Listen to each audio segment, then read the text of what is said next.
जो विद्यादि सागर सुधी गुरु हैं हितैषी, शुद्धात्म में निरत नित्य हितोपदेशी।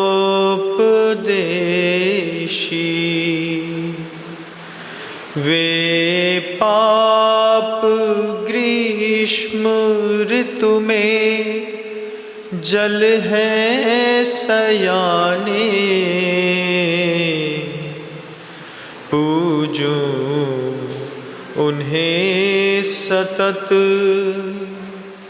केवल ज्ञान पाने।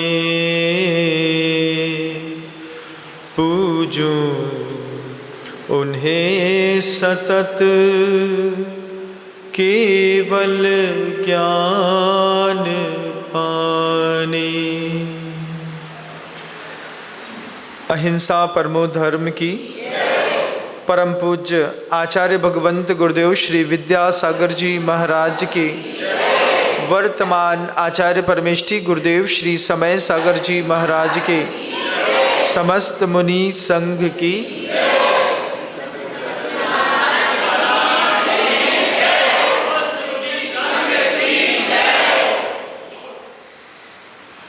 युग के आदि में प्रथम तीर्थंकर आदिनाथ जी भगवान, जो इस कल्प काल के प्रथम तीर्थंकर माने जाते हैं, जब भोग भूमि का अवसान हो रहा था और कर्म भूमि का प्रारंभिक काल था, वो समय था जब कल्प वृक्षों से मांगने वाले लोग कल्प वृक्षों के पास जाते थे, लेकिन कल्प वृक्षों से उनको यथेष्ट चीज़ें प्राप्त नहीं होती थी, क्योंकि भोग भूमि कर्म भूमि में परिवर्तित हो रही थी। भूमि तो वही थी जो थी, यही थी, यही कभी भोग भूमि थी। फिर धीरे धीरे कल्प वृक्ष लुप्त होते गए। जनता के बीच में अपने ही जीवन को लेकर के जब हाहाकार मची, भोजन चाहिए होता था तो मांग लेते थे, मिल जाता था, कंठ में रखा रहता था, वहीं के वहीं झर जाता था, ज़्यादा दिक्कत नहीं होती थी। लेकिन जब कंठ का अमृत सूख गया, जब चाह करके भी आवश्यकताएं कल्प वृक्षों से पूरी नहीं हो रही थी, उस वक्त आदिनाथ जी भगवान जी का प्रथम अवतरण हुआ। वे उच्च विमान से सर्वार सिद्धि से च्युत होकर के नीचे आए। जब वो नीचे आए तो उनको छोड़ने के लिए पूरा का पूरा देवलोक आया।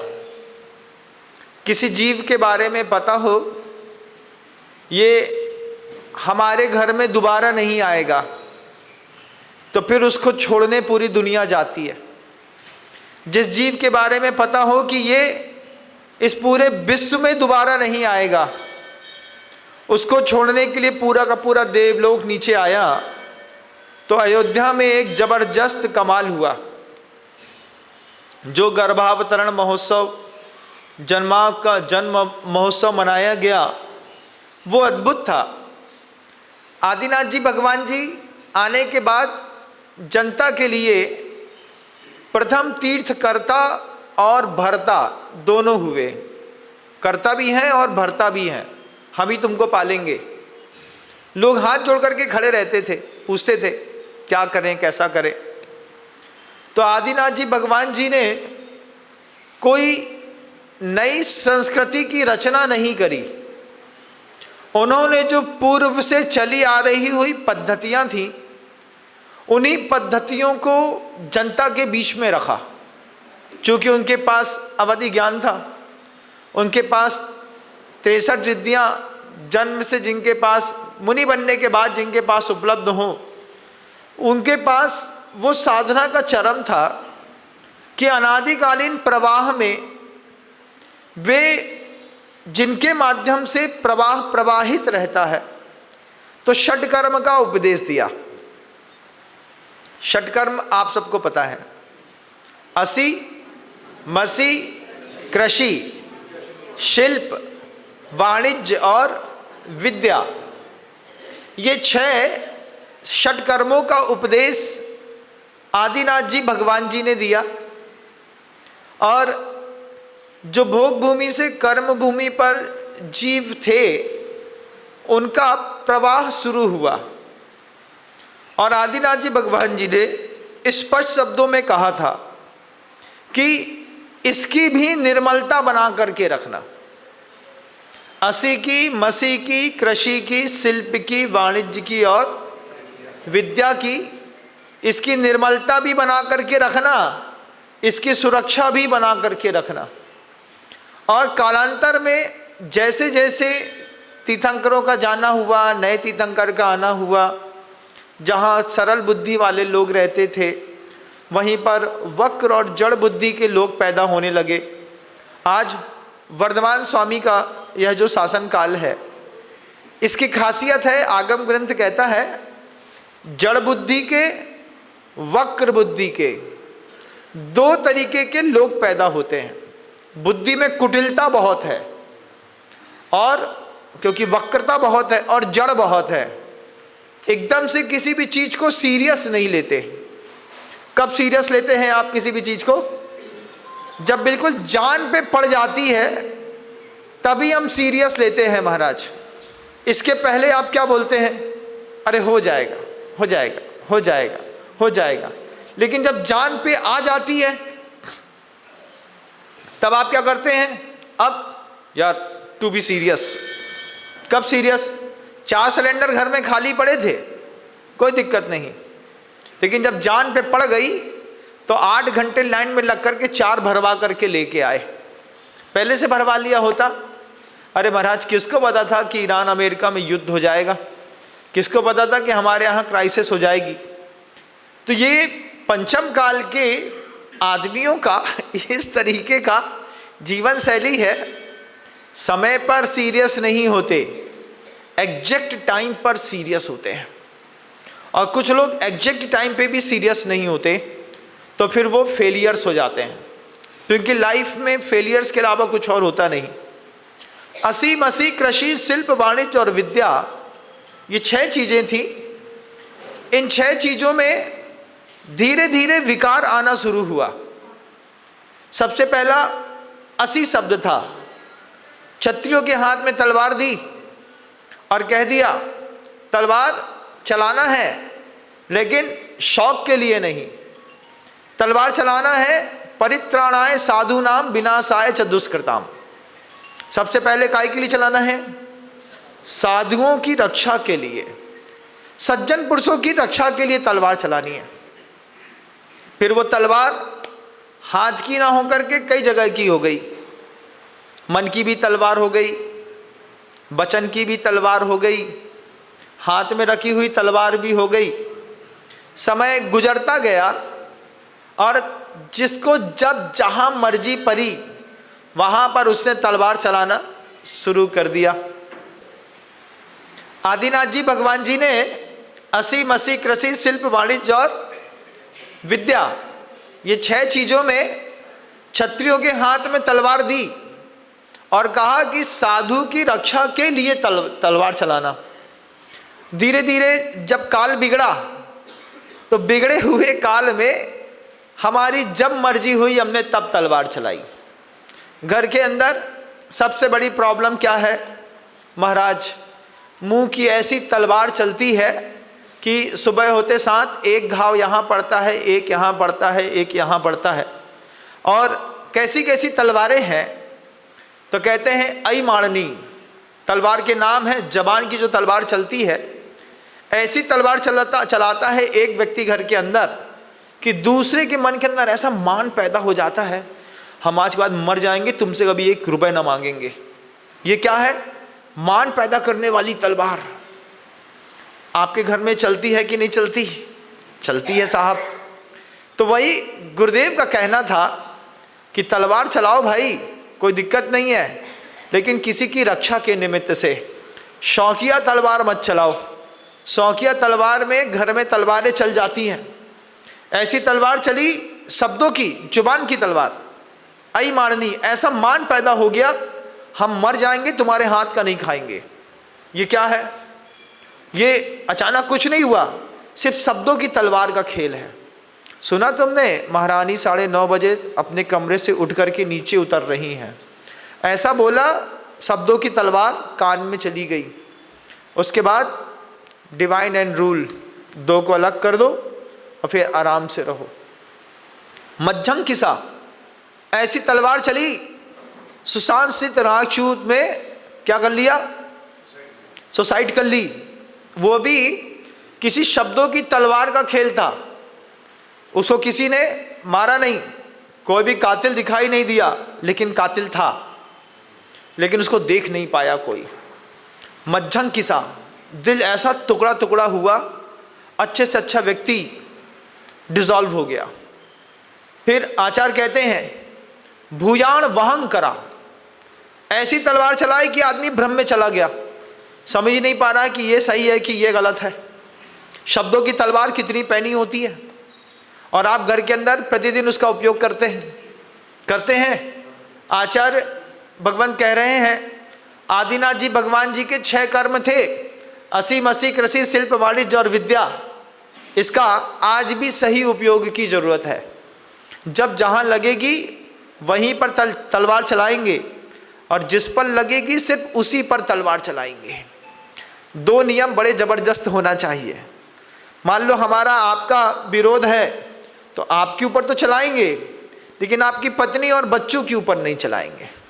और जब हम तलवार चलाते हैं तो क्या होता है महाराज? फिर तो लपेटे में पूरा परिवार, तुम बुरे, तुम्हारा खानदान बेकार, तुम्हारे ये सड़ जाए, वो कट जाए, ये हो जाए, वो हो जाए। बुराई किससे थी? बुराई तो एक आदमी से थी। हमने पूरे परिवार में तलवार चलाई। जेठानी से झगड़ा हुआ, जेठानी के बच्चे को रोटी नहीं दे रहे हैं, घर के अंदर तलवार का परिणाम है। अपनी मम्मी से मांग लो, नहीं है हमारे पास। भैया वो कह रहा है, सामने वाला कह रहा है, चाची तुम्हारी बड़ी हमारी मम्मी से लड़ाई है, हमसे काहे की लड़ाई है? नहीं नहीं, अब पूरे घर से है, अब हम नहीं छोड़ेंगे। ये असभ्य लोगों की जिंदगी है। गुरु जी के पास आकर के मैंने इस बात को सीखा कि जिसका दोष है उसी से कहना, और बुरा भी उसी को मनवाना, और ज़्यादा देर तक नहीं, इतना देर भी नहीं कि वो बुरा मांग के तुमसे रूठ ही जाए। क्योंकि जिंदगी का एक मास्टर रूल है, किसी से नाराज होइए, लेकिन इतना भी नहीं कि वो आपके बिना जीना सीख जाए। अगर हम आपके बिना जीना सीख गए तो फिर आपकी कोई कीमत नहीं है इस संसार में। तो परिवार में भी नाराज होना है, बस उतना ही जिसमें उसको उसकी गलती का एहसास हो। लेकिन अगर वो आपके बिना जीना सीख गया, फिर तुम कोई मतलब के नहीं रहे। हम करोड़पति हैं, छोटा वाला लड़का आएगा हमसे मांगेगा, वो कुछ ना मांगेगा, वो जीना सीख गया तुम्हारे बिना। हम तलवार चलाते हैं घर के अंदर, डोमेस्टिक वायलेंस, जिसमें खून नहीं गिरता लेकिन रोज खून होते हैं। वचन की तलवार, वचन की तलवार से हटे तो मन की तलवार। हम मुंह से कुछ बोल नहीं रहे, लेकिन रोज तुमको घूरते हैं, रोज तुम्हारे बारे में सोचते हैं कि ये इतना अहंकारी है, ये मानी है। अंदर से वाइब्रेशन यहाँ से वहाँ चली गई, सामने वाले ने भी कैच कर ली, सामने वाले का चेहरा भी उसको वैसे ही दिखने लगा, उसको लगने लगा हाँ ये हमारे बारे में बुरा सोचता है। मन की तलवार, वाइब्रेशन हम देते हैं घर में, किसी एक आध को नहीं देते। पहले तो वचन की चलेगी, फिर मन की चलेगी, फिर नहीं समझ में आया तो तन की चलेगी, और तन की तलवार से काम न बना तो फिर गन की चलेगी। तन की तलवार, कितनी महिलाएं ऐसी हैं जिन्होंने अपने पति के हाथ का एक भरपूर पंजा खाया होगा, आज नहीं तो कल। महाराज खाया तो है, लेकिन बोलेंगे तो फिर कट जाएगी, तो कटवानी तो है नहीं। आप बात का जवाब मत दीजिएगा, लेकिन अंदर ही अंदर स्वीकारोक्ति करते चले जाइए। मुझे जवाब नहीं चाहिए है, जवाब आपको खुद देना है कि आपके जीवन में तन की तलवार चली, आपके जीवन में मन की तलवार चली, वचन की तलवार चली। आदिनाथ भगवान जी ने कहा था तलवार चलाना परित्राणाय साधुनाम विनाशाय च दुष्कृताम, किसी के जीवन के पाप मिटते हो तुम्हारी तलवार चलाने से तब तो ठीक है, लेकिन तुमने तो पापी को ही मिटा दिया, उसके सुधार की सारी संभावनाएं खत्म कर दी। ऐसी तलवार नहीं चलाना। ये जैन शासन में आने के बाद फिर समझा हमने इस बात को गुरुजी के साथ रह करके कि तलवार में विकार, असी में विकार। फिर मसी की भाषा भी थी, दूसरा एक शब्द था मसी, लेखन क्रिया। पहले आज से 30 साल पहले की फिल्म का कोई भी संवाद सुनिएगा, शब्दों में इतनी शालीनता है। मेरा नाम जोकर में देखिएगा आप, राजकुमार जी का एक्शन, हाँ जी आप तो जैसा बोले जी वैसे ही जी, अभी तो जी जी, आज देख के आ जाइए आज की लेटेस्ट मूवी का मसी का कमाल। जितने भी वायलेंस मोड पे जितनी भी भद्दी गालियां हो सकती हैं उसको विदाउट एडल्ट का टिकट लगाए आपने उसमें डाल दिया है ना। अब एक एक चीज गालियां सुन रहे हैं लोग। अभी कल परसों एक रिएक्शन हुआ हम लोगों के सामने, मैं जहाँ पर इसके पहले था वहाँ पर पार्क था, पीछे पार्क में एक लड़के लड़की के बीच में विवाद हो गया। अब उसने जैसे पुरुष गाली देते हैं ऐसी महिला ने बिल्कुल एक्शन मोड पे मंत्र पढ़े, ओम ह्रीम श्रीम क्लीम एम अरहम बम बम बम बम हम हम सम सम तम तम। हमने कहा इसमें भी पीएचडी होती होगी। एक दो बड़ी गाली होती थी, उसने 15-20 बड़ी गाली दे दी। हमने कहा इसके पास तो डिक्शनरी है, लेकिन काहे की है? गलत मसीह का कमाल, गलत मसीह का कमाल। हमारे बच्चे वो भी सीख गए जिसकी हमको उम्मीद नहीं थी, और आपको भी उम्मीद नहीं थी कि आपका बच्चा क्या क्या सीख गया, और पता भी नहीं है आपको आपका बच्चा क्या क्या सीख गया। मसीह का कमाल। 30 साल पहले की स्क्रिप्ट लिखने वाले लोगों में एक अलग चीज़ थी, मतलब दिल वाले दुल्हनिया ले जाएंगे, उस फिल्म के बाद आज तक उसके जैसी दूसरी फिल्म नहीं आई। और नदिया के पार के बाद पहली बार दिल वाले दुल्हनिया ले जाएंगे एक ऐसी मूवी आई थी जिसको पूरे परिवार ने बैठ करके खूब इंटरेस्ट के साथ देखा। आज आप जो फिल्मों को देख रहे हैं उन फिल्मों में डायरेक्टली इतना सोशल वायलेंस है, ह्यूमन वायलेंस। देखिए अभी उसका कमाल आंखों को दिखाई दे गया। पिक्चर में आपने एक सीन क्रिएट करके दिखाया और रियल लाइफ में उसने कमाल करके, अभी बिहार में एक घटना घट गई जहां पर एक का सिर काट करके उसने रोड पे रख दिया। ये उसी धुरंधर फिल्म का एक साइड इफेक्ट था कि मन के अंदर 2 बार धुरंधर देख ली, अपने आप को धुरंधर समझने लगे, उठा करके रोड में किसी का सिर काटा। और देखिए पूरी दुनिया इधर से उधर जा रही है, बगल से बाइक वाला निकल रहा है, ये हो रहा है। ये अराजकता किसने फैलाई? ये अराजकता उसी फिल्म ने फैलाई जिस फिल्म को आपने अभी 2000 करोड़ रुपए का सपोर्ट किया है। कम से कम 2000 करोड़ रुपए का सपोर्ट उस फिल्म को किया। अच्छी जगह भी कर सकते थे, लेकिन नहीं, चलना है, एक बार देखने चलना है। खानदानी घरों से लेकर के अच्छे अच्छे लोगों ने उस फिल्म को देखा। उस फिल्म में और भी चीज़ें सिखाई गई। फिल्म में सिखाई गई, इनडायरेक्टली सिखाया गया कि 19 साल की लड़की 40 साल के लड़के के साथ शादी कर ले तो कोई दिक्कत नहीं है। आप इस बात को शायद कैच नहीं कर पाए, लेकिन हम दुनिया में हर चीज़ कैच करते हैं। महाराज फिल्म देखते हैं, फिल्म देखने से अच्छा है उसकी बुक पढ़ लेना। जब कभी भी कोई मूवी निकलती है ना बंधुओं, तो उसकी एक पुस्तक भी निकलती है, शायद आपको कभी पता भी नहीं होगा, क्रिटिक्स। यस, अंग्रेजी हम थोड़ा कम पढ़े लिखे। तो उस क्रिटिक्स में वो सब चीज़ देखने में आ जाती है कि यहाँ पर क्या था। तो आपने दूसरी चीज़ भी सीखी कि 19 साल की लड़की 38-42 साल के लड़के के साथ शादी करे तो कोई दिक्कत की बात नहीं है। ये साइड इफेक्ट आपकी मूवी का स्क्रिप्ट लिखने का कमाल है। स्क्रिप्ट लिखने वाले को पहले से समझा दिया जाता है कि 3, 4, 5 चीज़ों पर ज़बरदस्त अटैक करना है, वायलेंस पर अटैक करना है। स्टार्टिंग होते साथ ही एक आदमी सिगरेट पीता हुआ वहाँ पर लेटा हुआ दिख रहा है, अच्छे लंबे बाल दिख रहे हैं, अच्छी लंबी दाढ़ी दिख रही है, ऐसा कर रहा है, हो गया ना, आपने देख लिया। अब आपका लड़का धीरे से धीरे पीछे का बाल लंबा करेगा, धीरे से वो दाढ़ी को शेप देगा, धीरे से उसी स्टाइल से सिगरेट पिएगा, फूकेगा, बनाएगा। धुरंधर फिल्म से आप सबको कमाल देखने मिलेगा। उसका साइड इफेक्ट जो पड़ेगा वो फिल्म बनाने वालों पे नहीं पड़ेगा, फिल्म देखने वालों पे पड़ेगा। देखने वालों में ऑडियंस है पूरे वर्ल्ड की 700 करोड़। जितनी भाषा में ट्रांसफर होगा उतनी भाषा में एक गलत लिखी हुई स्क्रिप्ट ने किस तरीके का वायलेंस, किस तरीके की इंडस्ट्री, किस तरीके का वेस्टेज मटेरियल कंटेंट पैदा किया, आप इसके बारे में समझ तक नहीं सकते। वही स्क्रिप्ट बता रही है, उठा करके इतनी दहशत फैलाओ। अभी वो बिहार में एक दहशत फैला दी, मर गया, मारने वाला भी मरा, लेकिन 2 लोगों के प्राण चले गए ना। अब इसके ऊपर हत्या का केस किस पर चलाया जाए? स्क्रिप्ट लिखने वालों पर चलाया जाए?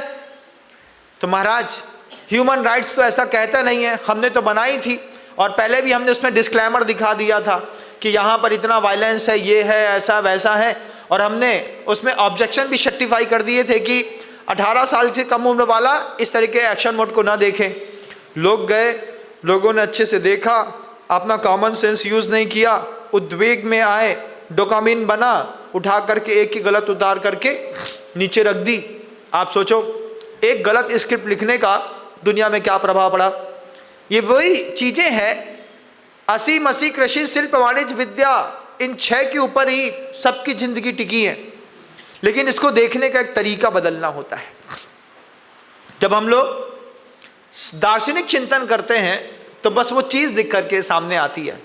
गलत तलवार चलाने की आदत डाल ली, घर के अंदर सबके घरों में गलत तलवारें चलती हैं, ऐसी उल्टी सीधी चलती हैं कुछ मत पूछो। इतने एटीट्यूड वाली चलती हैं कि सामने वाला डिप्रेशन में चला जाता है, पागलपन की गोली खानी पड़ती है, न्यूरोबियान के इंजेक्शन्स लगाने पड़ते हैं, कंपोज की गोली खानी पड़ती है। क्या हुआ, 3 दिन से नींद नहीं आ रही है, घुसते हैं, फिर वही दृश्य याद आता है, फिर वही शब्द याद आते हैं, फिर उसी चेहरे को देखते हैं, फिर उसी तरीके का एक्शन मोड याद आ जाता है। स्क्रिप्ट देख ली आप, मसीह को देखिए, गलत स्क्रिप्ट लिख दो। और ऐसी कई फिल्में हैं जिनका जब पॉडकास्टिंग में दूसरी चीज़ें बताई जाती हैं, उनके सर्वे किया जाता है तो बताते हैं स्क्रिप्ट में 3500 गालियाँ दी गई। और स्क्रिप्ट का एक बेस्ट रूल था, कोई भी गाली रिपीट नहीं की जाएगी, हर एक्शन मोड पे नई गाली होनी चाहिए। बच्चों ने एक एक गालियाँ कॉपी नोट करी, इसमें कंपटीशन हुआ कि इस मूवी में कितनी गालियाँ हैं और कितनी गाली रिपीट की गई हैं, इस पर कंपटीशन कर दिया लोगों ने। और लोगों ने उसको फाइन करके, फिल करके और नई नई गालियाँ सीख ली। ये नए ज़माने की सोच है जिसमें आपके बच्चे शामिल हैं, आप भी शामिल हैं। 80 में गलत मसीह में बच्चा फंस गया, बेचारा गया काम से। गलत मसीह में दुनिया का कोई भी प्रोडक्ट फंस गया। मैंने जीवन में पहली बार नारियल पानी की बोतल देखी। अभी तक तो हम ये समझते थे कि नारियल पानी जो होता है वो नारियल से निकालते हैं, छानते हैं और पिला देते हैं।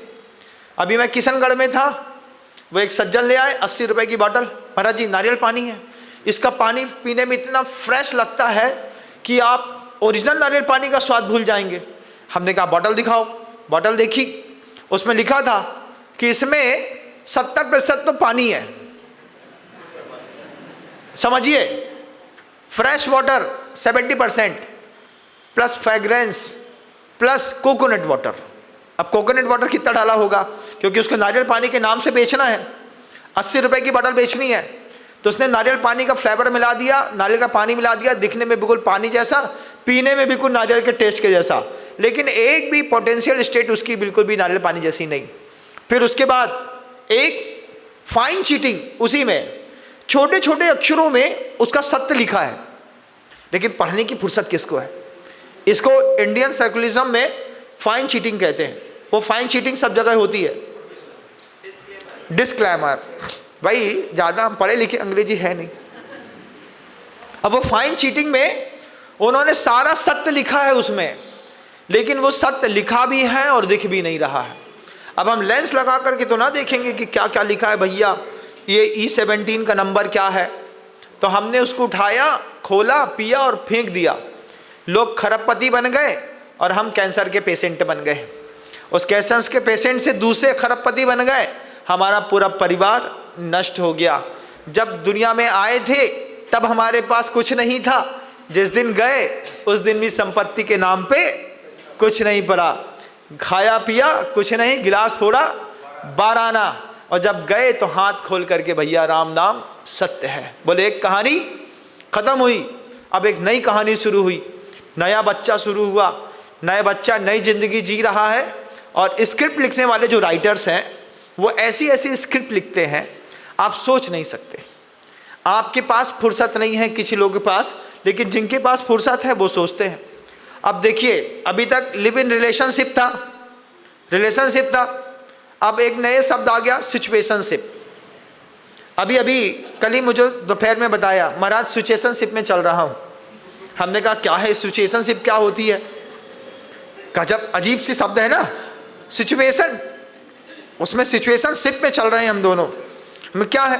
बोले मैं अकेली उदास रहती थी, तो मैंने कहा बात करने के लिए कोई ऑब्जेक्ट चाहिए, तो किसी उसमें गूगल में सर्च किया तो एक लड़का भी उदास रहता था, तो हम दोनों आपस में रह रहे हैं। आए थे कल शाम को, आधा घंटा बैठे रहे हमारे पास। हमने कहा कौन? बोले महाराज जी फ्रेंड है। तो हमने कहा फ्रेंड के पीछे? बोले महाराज जी हम लोग सिचुएशनशिप में हैं।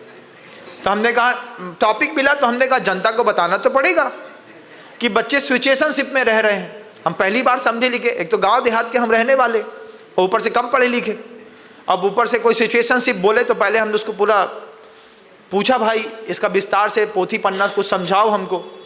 उसने समझाया, महाराज सिचुएशनशिप क्या है, अंदर दुख था, किसी से कह नहीं पा रही थी, तो उसके लिए भी एक ऐप आता है।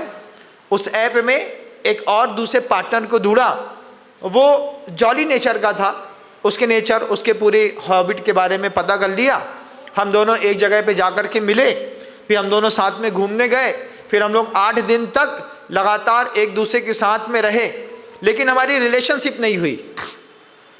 सिचुएशनशिप है, क्या करता है, माइंड फ्रेश करता है, बोलने में, बतियाने में, बात करने में, उसके साथ बैठने में, उठने में, कॉफ़ी पीने में अच्छा लगता है। उसके बाद वो सिचुएशनशिप रिलेशनशिप में जाती है। रिलेशनशिप में जाकर के जब वे संबंधों को बनाते हैं तब कुछ ऐसी संतानें पैदा होती हैं जो पूर्णतः अवैध होती हैं। उस पूर्णतः अवैध संतानों को वे ना सिचुएशनशिप वाले रखना चाहते हैं ना रिलेशनशिप वाले रखना चाहते हैं, उसको लोग छोड़ देते हैं। पेट में बच्चा आया, या तो डीएनसी करा लो, रजिस्टरों की एक गोली खा लो। ये स्क्रिप्ट लिखने का कमाल है।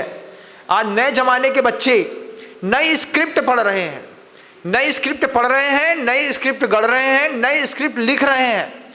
आपकी स्क्रिप्ट से उनको कोई मतलब नहीं है। उनकी लेखनी अलग ही शब्द निकालती है, उस लिखे हुए शब्दों को कोई समझ तक नहीं सकता, और उसमें सत्य भी रहता है और झूठ भी रहता है। अब वे संतानें नहीं पैदा हुई, उन संतानों को पालेगा कौन? तो विदेशों में तो इस तरीके का पुराना कल्चर था, बाप का नाम पता नहीं, मम्मी का नाम पता नहीं, तो उठा करके उसको कॉन्वेंट स्कूल में जमा करा दिया। कॉन्वेंट स्कूल में अब सबका फादर एक है, सबकी मदर एक है, सबकी सिस्टर एक है, तो वहाँ पर उसका नाम फादर रखा गया। फादर कोई वो नहीं है। उन बच्चे को एहसास हो कि तुम्हारा विश्वास और सहारा दोनों हम हैं। उस बच्चे को विश्वास है, जिसको अपने बाप का नाम पता नहीं है, उसको वो व्यक्ति कहता है मैं तुम्हारा फादर हूँ। फादर का मतलब बच्चे को विश्वास है, यही हमको संभालेंगे, यही हमको सहारा देंगे। उसी में कोई सिस्टर हो गई, कोई मदर हो गई।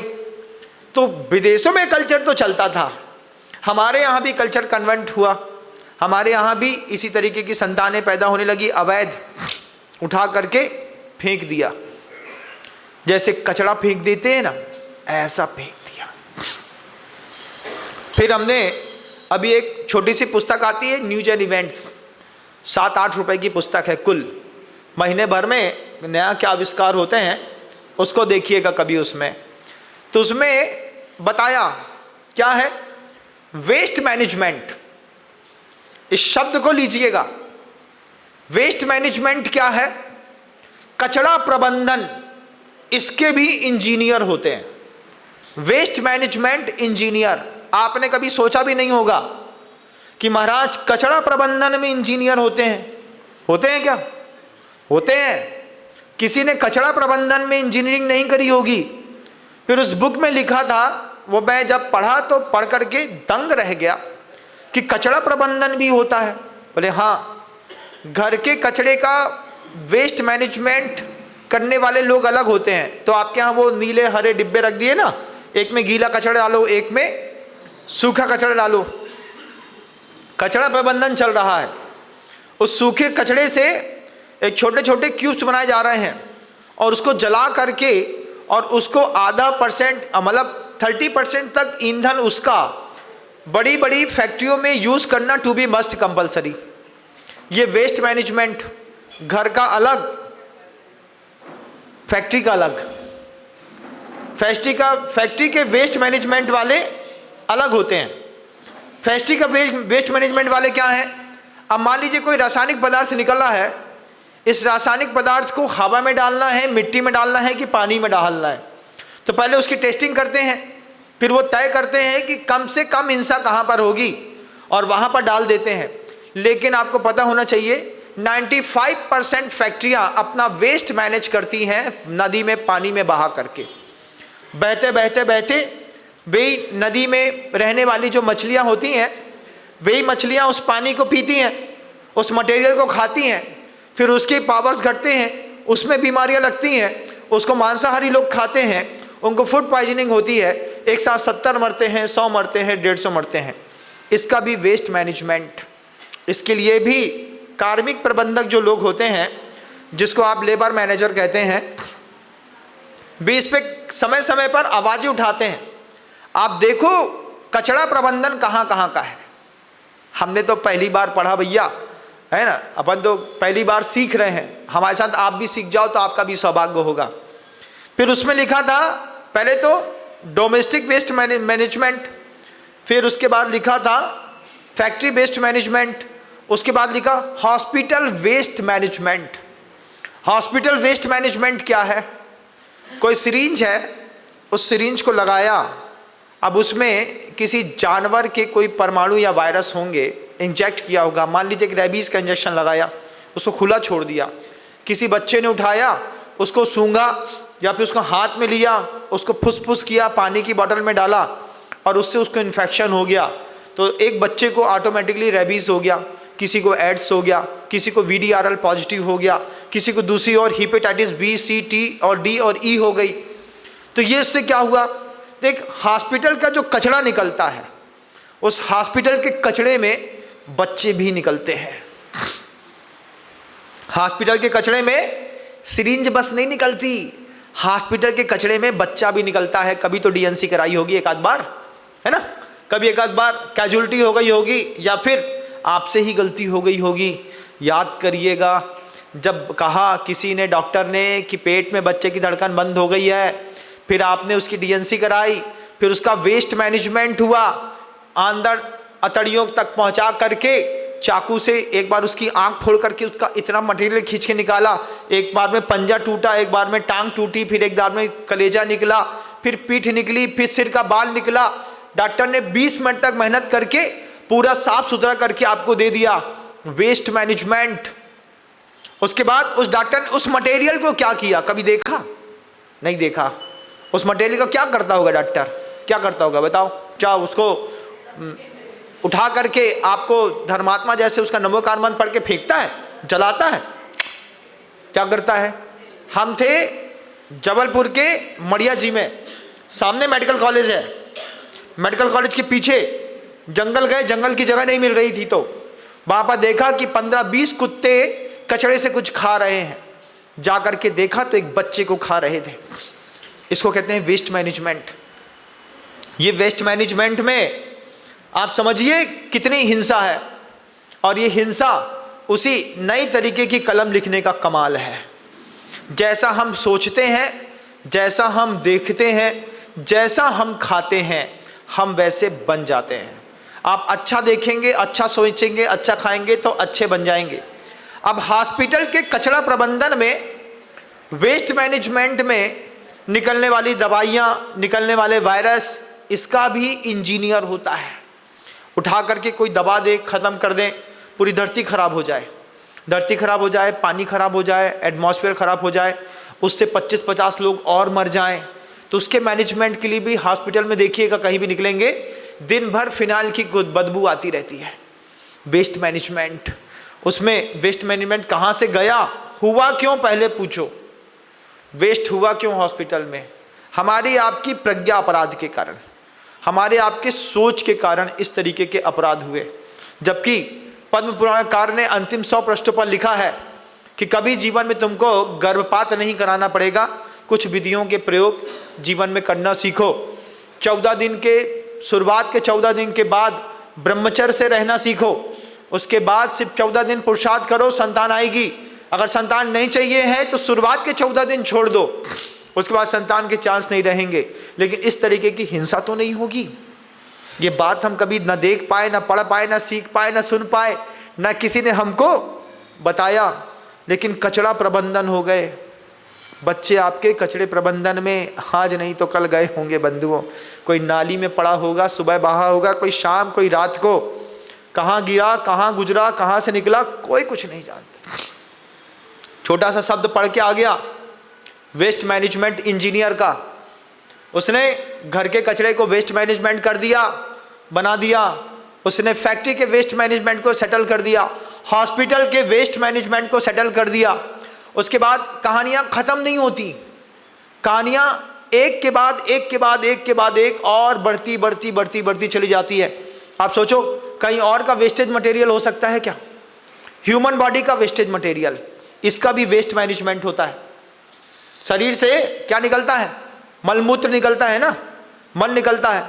तो उस मल में मान लीजिए एक शहर है, सीवर की लाइन से जुड़ा हुआ है, उस शहर में 3 करोड़ लोग रोज मल करते हैं, सुबह करते हैं, शाम करते हैं। सेप्टिक टैंक बनाने की अनुमति नहीं है, सीवर में ही आपका वेस्टेज मटेरियल जाएगा। अब उसके भी कंपोजिशन, उसको कंपैक्ट करने के लिए बायोलॉजिकल केमिकल के इंजीनियर्स होते हैं जो वेस्ट मैनेजमेंट करते हैं। उन वेस्ट मैनेजमेंट करने वालों ने कमाल कर दिया। जब शहर के बाहर टनों में रोज ह्यूमन बॉडी से वेस्टेज मटेरियल निकल करके कलेक्ट होने लगा, तो समस्या आई, इसका क्या करेंगे, कहाँ डालें, किसके खेत में डालें, क्या करें? तो उसने पाउडर फ्रॉम की क्लोरीन उठाई, उठा करके पूरे के पूरे उस शौच में फेंकी।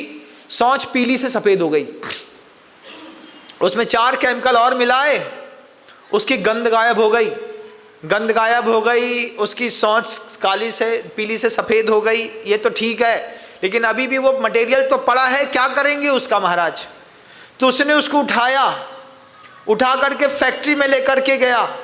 फैक्ट्री में वेस्ट मैनेजमेंट, ये जो आपके घरों से पाइप हो करके वो निकाल के लेके जाता है ना, हाँ, इसको ध्यान रखिएगा।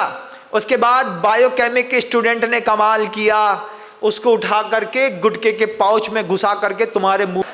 वेस्ट मैनेजमेंट, आपको आश्चर्य लग रहा है? आपको लग रहा है विनम्र सागर गलत जानकारी देता है? आप पता कर लीजिएगा। पढ़े लिखे तो कम है, लेकिन इतना भी कम पढ़े लिखे नहीं है कि कुछ ना समझते हो, समझते तो सब हैं। अब वहाँ पर उसका वेस्ट मैनेजमेंट कहाँ पे कर दिया भैया? जाने दो, गुटके में मिलाया, कमल श्री में मिलाया गुटका, बढ़िया। क्या है जैन साहब, क्या डल रहा है? अच्छा चल रहा है जैन साहब। और अब वो क्या है? बड़ा धर्मात्मा है गुटखा खाने वाला, दिन के 8 घंटे मौन रहता है, मुंह में भरा और अरे इतना मौन तो साधु नहीं रहता जितना वो गुटखा खाने वाला मौन है। फिर आएगा, अब वो कोशिश क्या करता है कि बात ऐसे ही सलट जाए, मुंह का गुटखा ना थूकना पड़े, तो इशारे चला गया। वेस्ट मैनेजमेंट, आप लोग भी उसमें एडिक्शन वालों में होंगे, शामिल होंगे, थोड़ा बहुत कहीं पर तो शामिल होंगे आप भी। वही वेस्ट मैनेजमेंट है। प्लास्टिक का वेस्ट मैनेजमेंट करने वाले इंजीनियर्स अलग होते हैं, ह्यूमन बॉडी के अलग होते हैं, हर चीज़ के अलग वेस्ट, रेडियो एक्टिव के वेस्ट मैनेजमेंट इंजीनियर्स अलग होते हैं।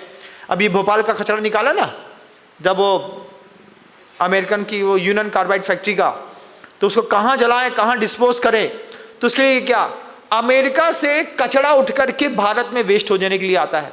जितने भी साउथ अफ्रीकन कंट्रीज हैं, यहाँ पर पूरे वर्ल्ड का कचरा वेस्ट मैनेजमेंट के नाम पे जाता है। ये तो रहा इन सब का वेस्ट मैनेजमेंट। लेकिन जो आदमी के अंदर से संतानें पैदा हो गई और वो पैदा हो गई, आपने अपने घर में कौन सा उपसर्ग झेला? कोई उपसर्ग झेला आपने आज तक? घर के अंदर इतना पैसा बचा के रखा हुआ है, घर के अंदर करोड़ों खरबों की जायदाद है, अरे उपसर्ग तो इन बच्चों ने झेला है। इन बच्चों ने क्या उपसर्ग झेला है आप देखो। इन बच्चों, ये बच्चे पैदा हुए होंगे ना, ये बच्चे जब पैदा हुआ था, ये बेटी जब पैदा हुई थी, मेरे बगल में करीब 15 बेटियां बैठी हैं। जब ये बच्चियां पैदा हुई थी तो इसको माँ की गोद नहीं मिली थी, इसको दूध भी किसी आया ने पिलाया होगा पाउडर वाला घोल करके, ये बच्चे उसमें बड़े हो गए।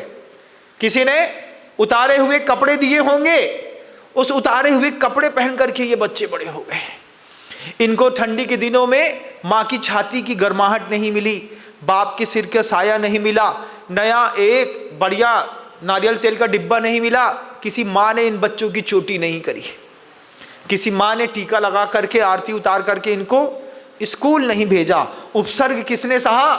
इन बच्चों ने जो सहा वो आपने क्या सहा? कुछ ना सहा आपने, आपने कुछ देखा तक नहीं है। उपसर्ग तो इनके जीवन में आया। ये बच्चे मेरे बगल में बैठे हुए 15 बच्चे यहाँ पर हैं, ऐसे करीब 300 बच्चे हैं जो चिन्हित कर लिए हैं। उनके एक नए माता पिता की तलाश है।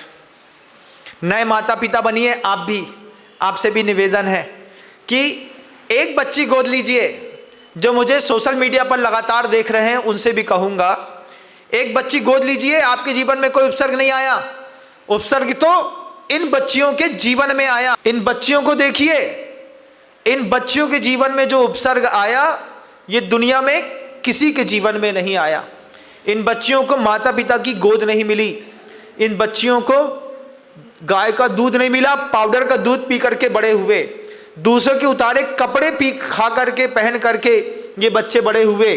घर के अंदर किसी ने सब्जी बनाई होगी, सब्जी बनाने के बाद थोड़ी बच गई होगी तो आश्रम में दान कराए होंगे, वो सब्जी खा करके ये बच्चे बड़े हुए हैं। इनमें आप चेहरा देखिएगा, एक एक चेहरे में खानदानी घर का खून दिखाई देता है। गोरा चेहरा है, साफ सुथरा चेहरा है, नाक नक्शा एक नंबर के दिख रहे हैं। इन बच्चों को कौन पालेगा? इन बच्चों की भी जवाबदारी उठाइए। हमारे घर में, तुम्हारे जीवन में कोई उपसर्ग नहीं है बंधुओं। क्या उपसर्ग है बताओ, कौन सा उपसर्ग है? घर के अंदर खरबों रुपए की संपत्ति रखी है। ये तो 15-20 बच्चे हैं, लेकिन ऐसे मेरे पास अभी 300 बच्चे हैं। 300 बच्चों में से एक एक बच्चे के माता पिता बनने का सौभाग्य प्राप्त करिए। एक एक बच्चों को जवाबदारी लीजिए, क्योंकि उन्हीं बच्चों को मेडिटेशन देना होता है, इन बच्चों को चिकित्सा देनी होती है, साफ कपड़े देने होते हैं, एनवायरनमेंट देना होता है, खेल कूद के लिए नई स्पोर्ट्स सामग्रियां देनी होती हैं, अच्छी शिक्षा देनी होती हैं, बुक्स देनी होती हैं, बैग्स देने होते हैं, अच्छा विचार देना होता है, अच्छा धर्म देना होता है। इन सब को मैनेज करने के लिए पैसा लगता है, और वो पैसा तुम्हारे घर के अंदर घुसा पैसा धुरंधर में निकल गया है ना। धुरंधर का पैसा बचा करके अगर आपको लगे कि इनकी चिकित्सा में, इनके कपड़ों में, इनकी एजुकेशन में, इनके रहने में इनकी भी तो कुछ तमन्नाएं होंगी। कभी इनका भी तो मन करेगा कि एक टॉफी हमको भी खानी है, एक बार क्रैकजैक हमको भी देखनी है। उसको कौन देगा? अपने नवाब के लिए तो आप रोज के 200-500 खर्चा करते हैं। एक बच्ची के माता पिता बनिए। स्क्रीन पर नंबर होगा, बच्चियां कहाँ पढ़ेंगी, कैसे पढ़ेंगी, ये सब मैं देख रहा हूँ, क्योंकि कहाँ पर क्या पढ़ाया जा रहा है आप मुझसे पूछेंगे, हम आपको उसका फोटो भेज देंगे, आपकी बच्ची का पैसा किसको लगा। लेकिन आपको लगे आप भी एक बच्ची को संभाल सकते हैं तो एक बच्ची को संभालिएगा, क्योंकि इन बच्चियों को भी विश्वास की और सहारे की, दो चीज की जबरदस्त जरूरत है। ये बच्चियां अगर आज नहीं पल रही होती, किसी ने संभाला नहीं होता, किसी का विश्वास नहीं मिला होता, किसी का सहारा नहीं मिला होता, तो कुत्ता खा गया होता इन लड़कियों को।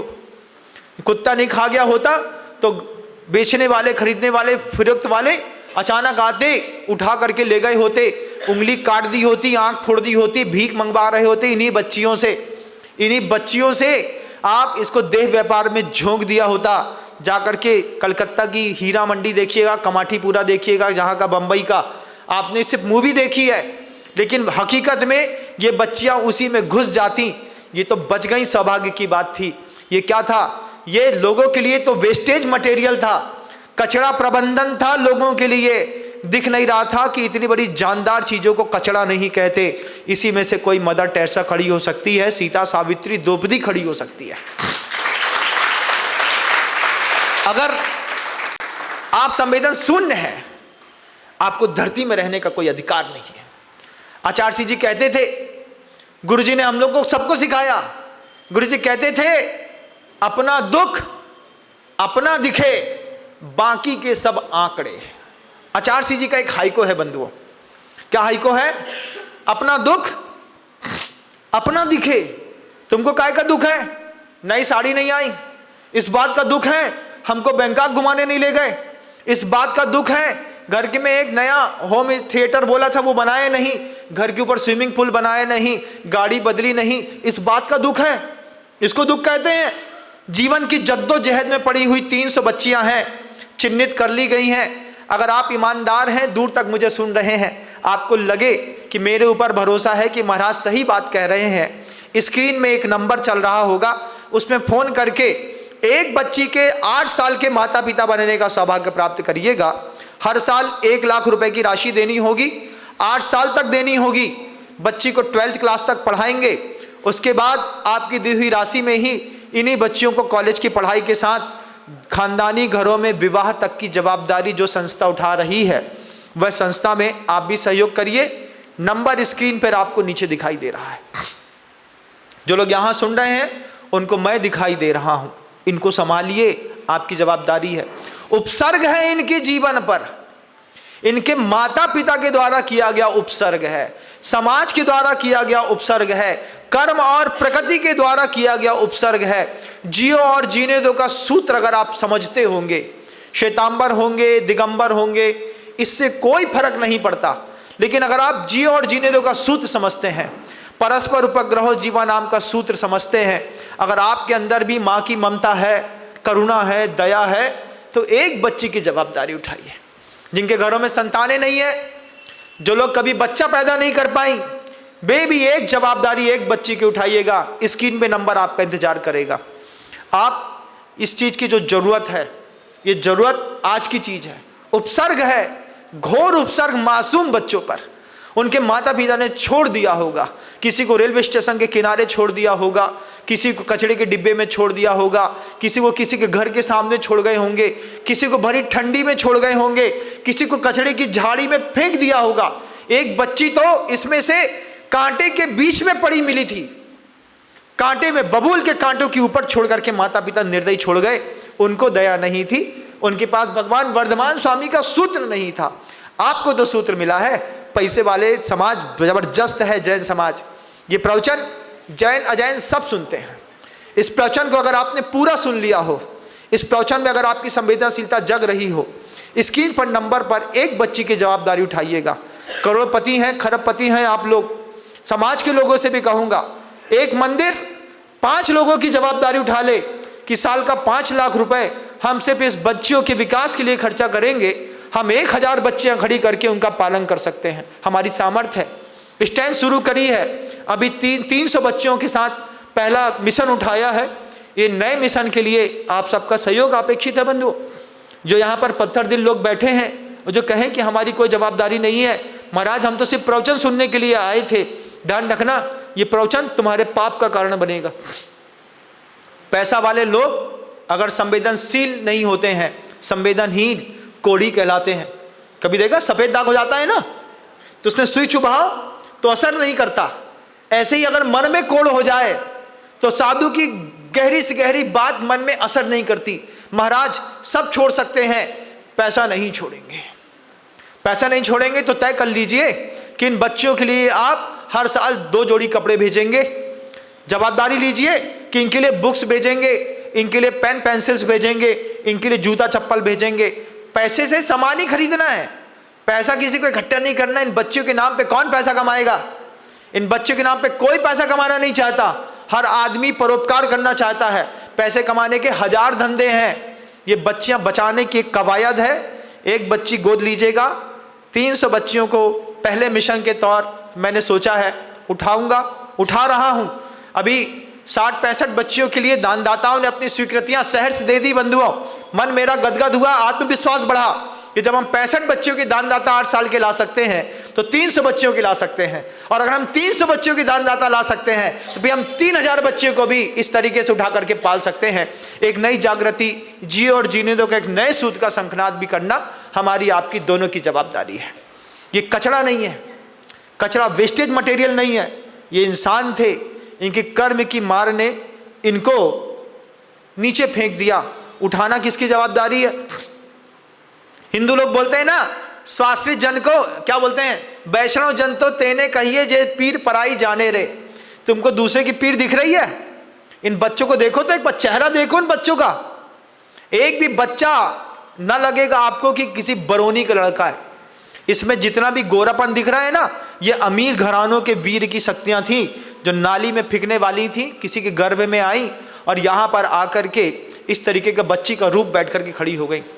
इसकी आप सब की जवाबदारियां हैं। ये सब संवेदनशील लोग हैं, सारे संवेदनशील लोगों की जवाबदारियां हैं कि बच्चों को कचरा मत समझिएगा। प्रकृति बोलेगी तुम्हारे सामने दया के, करुणा के अवसर आए थे, तुम क्या कर रहे थे? जब तुम्हारी चमड़ी छीली जाएगी, हंस पपीस देखा है? हंस पपीस का शूज पहना होगा ना, कुत्ते का पिल्ला होता है ना, पिल्ला कुत्ते का पिल्ला, सुअर का पिल्ला होता है ना, उसके मुलायम चमड़े से और छोटे से बच्चे को कसाई लोग सीधा काट करके पूरा चमड़ा एक बार में उखाड़ लेते हैं। ऐसा मत करो, तुम्हारे घर में भी हंस पपीस का जूता है, ऐसा मत करो, मायाचारी का दोष लगेगा। हंस पपीस का जूता उतार करके चमड़े का जूता पहन लिया। छोटे से पिल्ला बेचारी सुंगरिया चिल्लाती रही, कुतिया चिल्लाती रही, हंस पपीस के चमड़े के जूते तुमने पहने होंगे। ऐसे एक दिन तुम्हारी खाल उगाड़ी जाएगी, तुमसे भी कर्म और प्रकृति कहेगा। ऐसे नहीं उगाड़ी जाएगी। कैसे उगाड़ी जाएगी? अरे कुछ नहीं, घर में बैठे बैठे गर्म दूध गिर जाएगा, ऊपर से नीचे तक जलोगे ना, तब समझ में आएगा कि किसी को दान दे दिया होता तो कम से कम आज मेरी ये दुर्गति नहीं होती। कर्म तो सबके उदय में आने बंधुओं, मेरे भी आने उदय कर्म में। मैं भी यही सोचता हूँ कि मेरे पाप कर्म उदय में आए, उसके पहले इतना पुण्य करके निकल जाओ कि लोग बोले कि तुमने उद्बोधन दे दे करके लोगों की जान बचाई। साधु के पास तो पैसा है नहीं। बच्चे बचेंगे अपने पुण्य से, बच्चे बचेंगे आप जैसे श्रावकों के पुण्य से। तुम्हारा भी पुण्य होगा और उनका पुण्य होगा, तो इस संबोधन आपके जीवन में काम कर जाएगा। लेकिन ध्यान रखिएगा, इन बच्चियों पर खर्च होने वाला एक भी रुपए किसी भी आदमी को कमाना नहीं है, क्योंकि इस बच्चियों को बचाने के पीछे हाथ रखा हुआ है प्रतिभा मंडल की बहनों का। प्रतिभा मंडल की बहनें इनको पाल रही हैं। पैसे की कमी नहीं है, लेकिन एक अच्छे माता पिता की तलाश है। अच्छे माता पिता की तलाश में हर आदमी एक गार्जियन ईमानदारी के साथ बने। 8 साल तक पालेंगे, 8 साल तक पाल करके उसको बाहर निकालेंगे। बाहर निकाल करके जब वो जाएगी, खानदानी घरों में विवाह होगा, तो एक नई स्वस्थ समाज को जन्म देने वाली बेटियों को मुख्य धारा में शामिल करने का पुण्य आपको भी जाएगा। आपको जाना चाहिए कि नहीं? तालियां इतनी जोर से बजाइए कि कैमरे में आपकी आवाज रिकॉर्ड हो सके।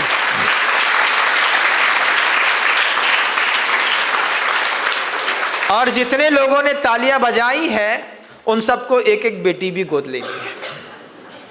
अगर आपने एक एक बेटी गोद नहीं ली और सिर्फ ताली बजाने तक चले गए, तो अगले जन्म में घर घर में जाकर के ताली बजानी पड़ेगी। क्या पसंद है आप तय कर लीजिए। घर घर में जाकर के करता है ना, वो थोड़े बड़े हाथ खोलता है, घर घर जाकर के ताली बजाता है। आज भी आपने भी ताली बजा दी है, अब वहां भी ताली। आपको क्या करना है आपके ऊपर तय है। साधु सिर्फ संवेदना पैदा कर सकता है। हमको तो अच्छा खाने को मिलता भैया, हमने सब दुनिया छोड़ी, हमको तो 2 टाइम एक वक्त जूस भी मिलता है, ड्राई फ्रूट्स भी मिलते हैं, रोटी भी मिलती है, दूध भी देता है, शाबाश इज्जत भी देता है ना। अच्छी छाया में बैठता है विनम सागर। आप मेरी बात नहीं भी सुनेंगे, अपना कुछ न जाएगा, लेकिन इधर पे दर्द होता है। क्या आचार्य सिंह जी कहते थे कि अगर पर दुख को ना मिटा सका लगता जीवन भार। ऐसा आता भाव है मन में बारंबार, पर दुख को यदि ना मिटा सकता लगता जीवन भार।